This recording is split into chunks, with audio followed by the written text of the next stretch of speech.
Hey, what's up, everybody? This is Drew, and welcome to the RayWenderlich.com podcast. In this podcast, we'll keep you up to date with the latest app development tech talk. Now, welcome to episode 0 for season 12. We always start with an episode 0 because, well, we're programmers, and that's the way we count. This episode was recorded on Friday, the 22nd of October, 2021, for release on the 3rd of November. This episode is sponsored by my cats, Solstice, Equinox, and Luna. And now it gives me great pleasure and pride to introduce our new Season 12 co-host, Susannah Gupta. Susannah, welcome to the show. Thank you so much. I am really excited to be here.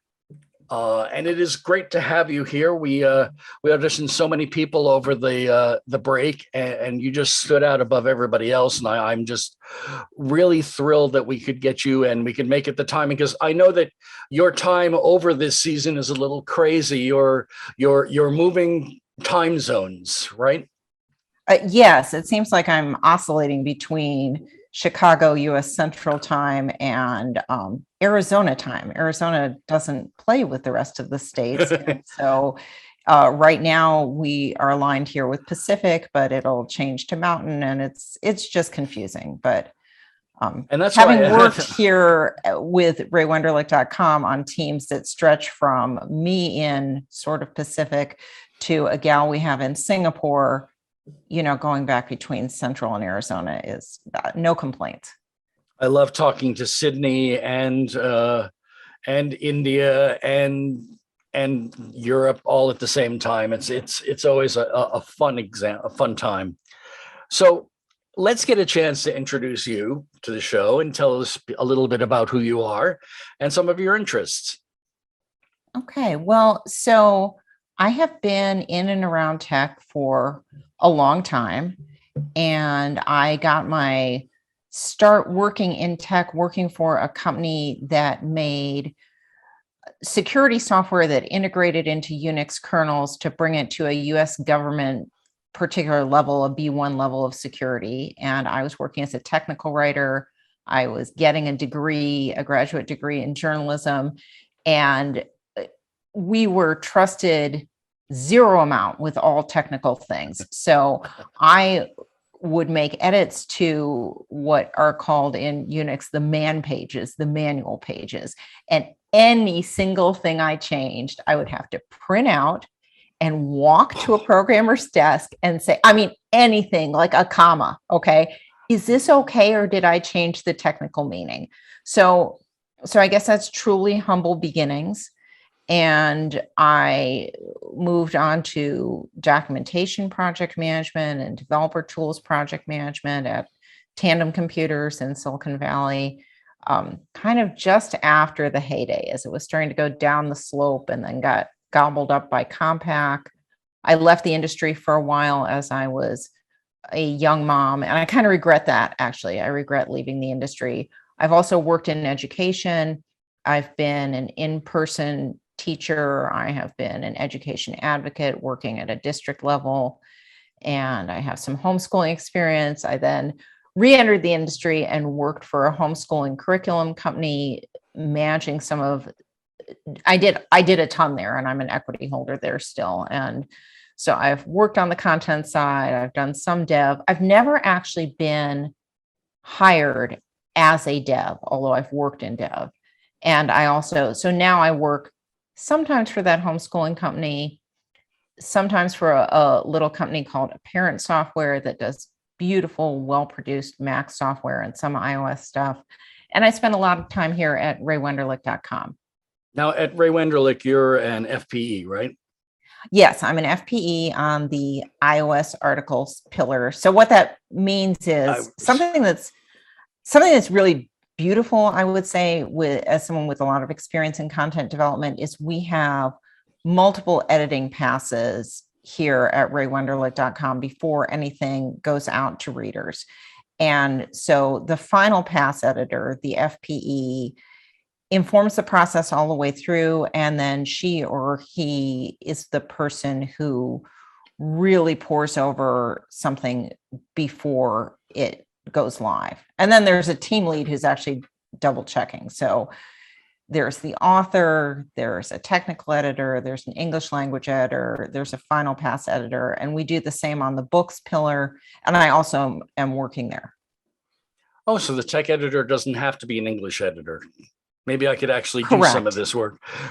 Correct. So my wife is my FPE. I don't even attempt to write things down. That's familiar to me too. And honestly, when I started off here, I kind of thought I might be on the English language side of it, but it turns out I'm actually really technical too. And one thing and maybe we'll talk about this more in a future episode, but one of the things that I think is super fun about what I get to do here is I get to test all the steps of what somebody's written. And it's a great quality assurance gig. I've also, one of the things I've done over the years is a fair amount of manual QA, and that's fun and maddening all at once. Yeah, and I know some of the books in the pipeline, and we're going to have some of the authors on later in the season. We'll talk about this, and I'm really looking forward to actually getting my hands on those books to really see what's going on. So we'll talk about that later on. But so we've got you from a technical point of view, and I have to say that of all of the offers that I've received from candidates from their 5-minute auditions, you're the first person who's ever promised me challah when we meet. So I want you to talk a little bit about what you do when you're not on the computer. Okay, so there are times when I'm not on the computer. My family will say, yes, sure. I really love to cook and bake, and I find it relaxing, and especially in these times we've been going through internationally with the pandemic and all the fear surrounding it. I do this pretty much every week, although sometimes I'm ahead of the game and have it in the freezer, but I love baking challah, which is traditionally baked for the Jewish Sabbath, which begins on Friday night. And it's a really beautiful sensory thing to just work the dough and braid the dough. And sometimes it works out how you intend and sometimes not quite, but I love yeasted breads. I didn't get into the sourdough craze yet. That waits for me in the future, but I'm not a fan of sourdough. Okay, so we'll revisit that also. No, but I actually made a challah thanks to a friend's help earlier in the summer, and that's a brutal. I mean, making bread is brutal. You always hear people talk about working the dough, and you do not realize that this is a way to get your frustrations out. This is violent baking. Yeah, I often think if there are things that are upsetting you about the way politics is going in your country, like tell it to the dough. That's a great time to just really beat it up. So that works. Tell it to the dough. That's I'm going to get a t-shirt that says tell it to the dough, and that's going to settle things for the next couple of weeks. Very therapeutic. So let's talk about what's going to be doing this season. We're sort of revisiting old folks home this season. We're going to be getting some of our older co-hosts back on to say what they've been up to, how things have been going, maybe give little pointers and say, this is what I found out and this is what it was like. So Susannah is going to get the experience of everybody coming back and talking. I think we have Nishant coming up in 2 weeks, and that'll just going to be fun. He's fresh off of the of season 11, and that was great fun. It's been a little time between seasons 11 and season 12, and I think I ought to come clean that this has been a longer break than normal because I unfortunately had to go through some personal surgery. I am well now. There's no reason. Yes. I still have stitches And that's where I'll leave that statement there. But those are uncomfortable for the next 3 months. But you make do, and you do what you can. And Susannah had the privilege of seeing me right after surgery when she auditioned, and she can see that there's definitely been an uptick in energy and everything else. Definitely, yes. And it just shows we're human, in addition to whatever we do at the computer and pour our hearts and brains into in the tech world, we're also in physical bodies. And sometimes that kind of sucks, but we make do. Sometimes they turn left at Albuquerque and you have to keep driving after them. So let's see what's been interesting since we last met. There was a couple of Apple events, and we got to see some new Apple technologies, the iPhone 13, and of course the new M1 Pro and M1 Max laptops. Yes. And yes. I'd be lying if I didn't say that looked tasty. Yeah, I was wondering, okay, so do you have a shopping list? Are you going to change your developer machine at this point with one of those? I've already ordered it. Okay, so what'd you order? I ordered the M1 Pro. I don't need the Max because I don't do a lot of graphic work. I did the Pro. I was considering the Max because I like to run up the memory, and you can only run up the memory to the 64 if you get the Max, but I figured 32 is fine. It's supposed to be fast enough as it is. But then again, I had one of the first laptops that had the touch bar. So mine's going so about you're due. four so years old. And it was about time. And I, like many other Apple-based developers, had been waiting on this M1 real MacBook Pro. The 13 MacBook Pro was not really the MacBook Pro that we'd been waiting on. Right. But when they announced the M1 Max, the M1 Pro, it makes me interested as to what they think M2 is going to be. I think it's the 5-nanometer process on the chips. So probably, the next step down in nanometer process for chips. Who knows what else they'll put in there next, but they did not introduce a new iMac Pro or a Mac Pro. So obviously there's room to grow yet. Right. There's more to come. Mm-hmm. Yeah. So I haven't ordered yet. And one of the things I was wondering, and I'm surveying, the people I trust in tech, you're another person who told me, yes, I've ordered already, which makes me question my decision. So am I being foolish if we haven't ordered? Are we going to get stuck in some supply chain nightmare, do you think? Well, I'm already stuck in a supply chain nightmare. Mine is offset 5 weeks. So I won't see mine until late November, early December. Okay, maybe I should order. And that was because I waited a week. Oh, wow. Okay. But it'll come. It'll be here eventually. I will not do an unboxing because I don't believe in unboxings. Look, a box. Oh, okay. So, yeah, I can see why you say that, but it's Apple.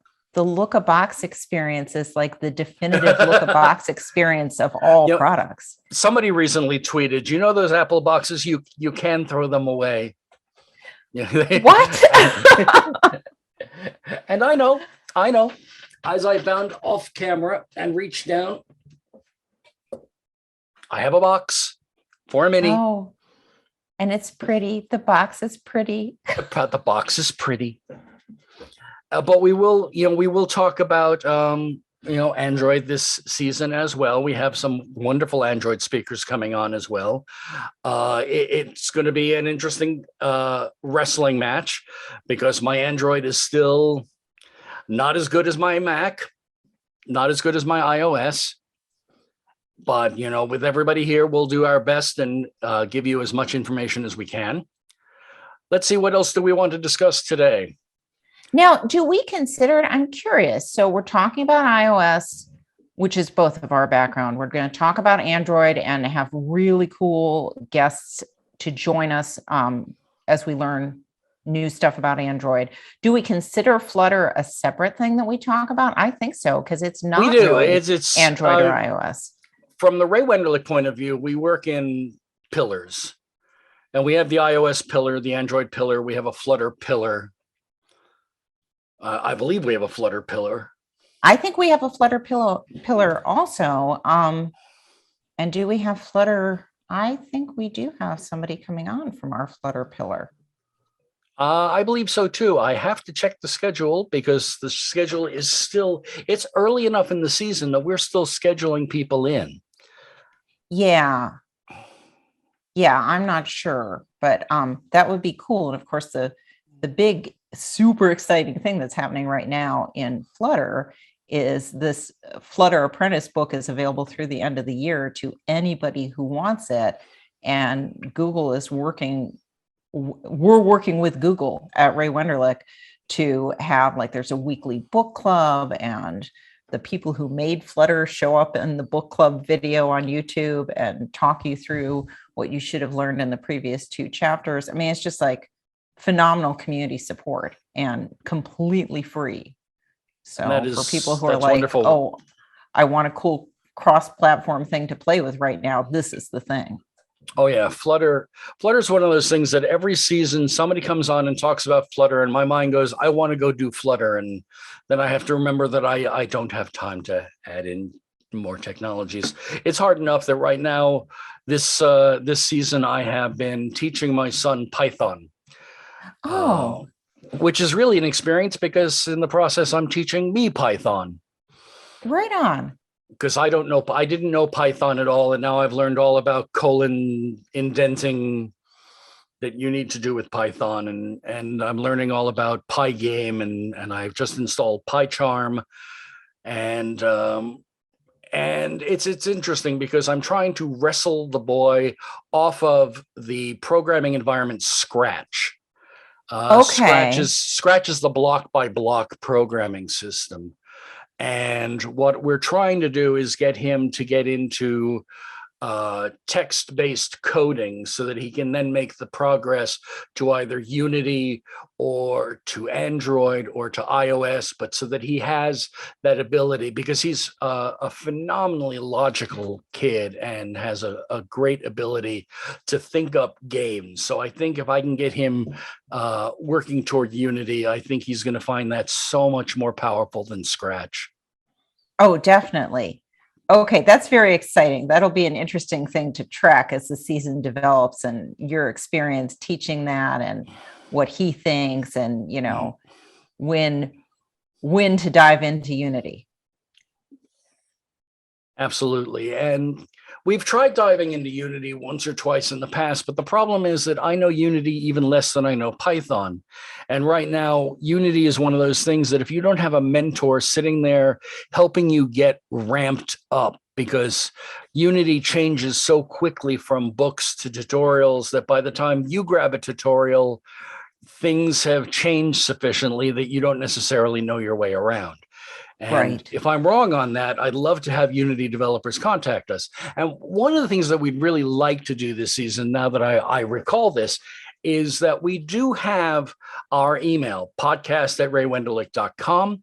We also have the forums that you can find at the bottom of every one of our posts. And we would love to hear from you, questions you'd like to ask, things that you're interested in, because we'd like to be able to pad out the season with your interests. Yeah, that sounds fun. Did you, from the first Apple event, did you have a shopping list from that too? Are you upgrading your phone? Going back to that first Apple event with the iPhone, I slowed down. It used to be that I'd get the 8, I'd get the 9 for my wife, I'd get the 10 for myself, and then they started adding in the 10 and the 10S and all of that. But I'm currently, what am I on, the 11 at this point? I was just going to ask you. And then how does it work in your family? Does it like you get one, your wife gets your old one, and your son gets her old one? Oh, there's a lot of trickle down in this family. Um, I just got my niece's MacBook Airs for their birthdays. Though don't tell them that. They don't. Well, one of them knows, one of them doesn't, because her birthday's not for 2 weeks.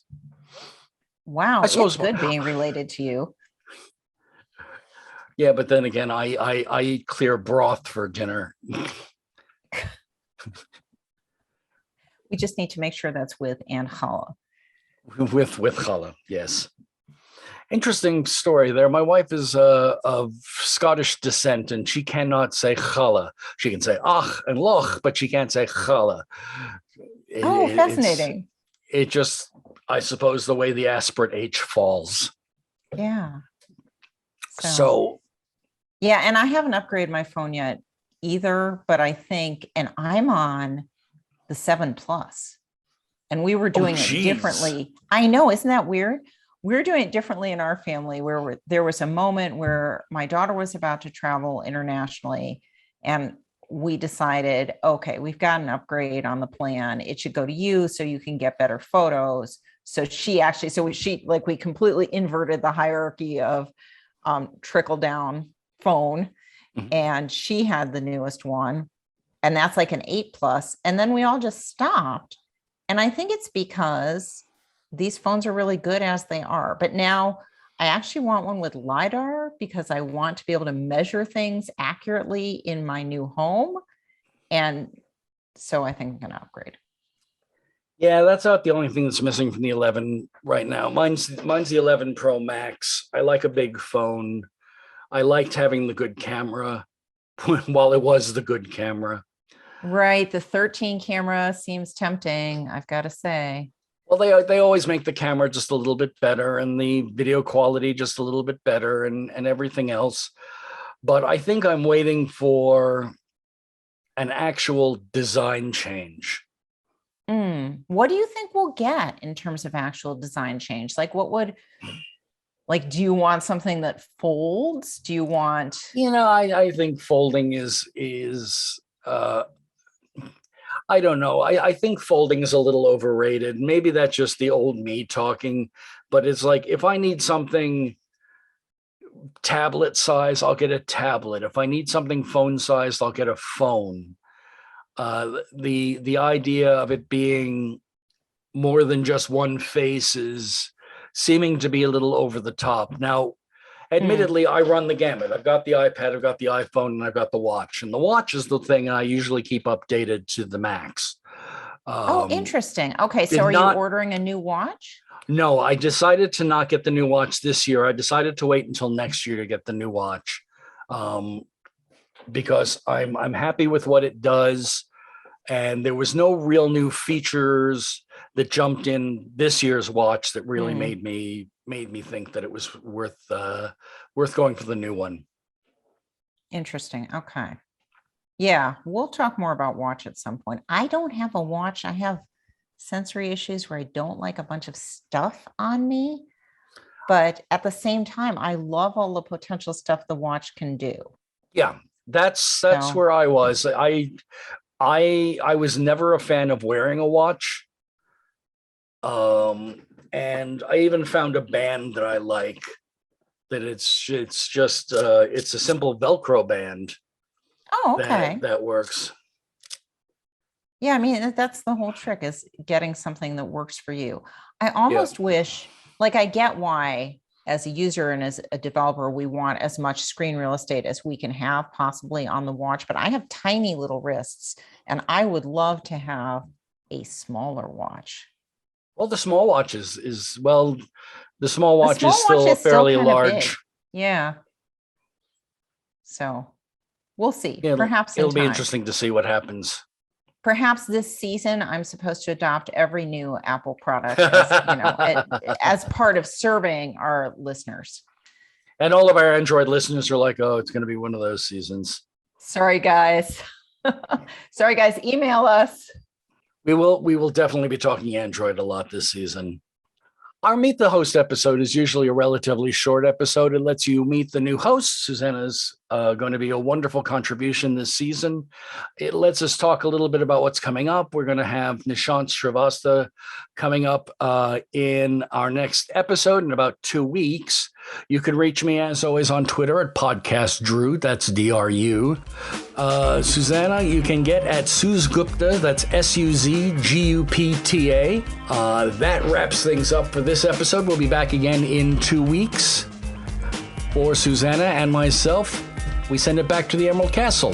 Ray, back to you. And that's a wrap. Thanks again, everybody, for listening to the RayWenderlich.com podcast. We hope you enjoyed it, and don't forget to leave a rating on iTunes. See you next time.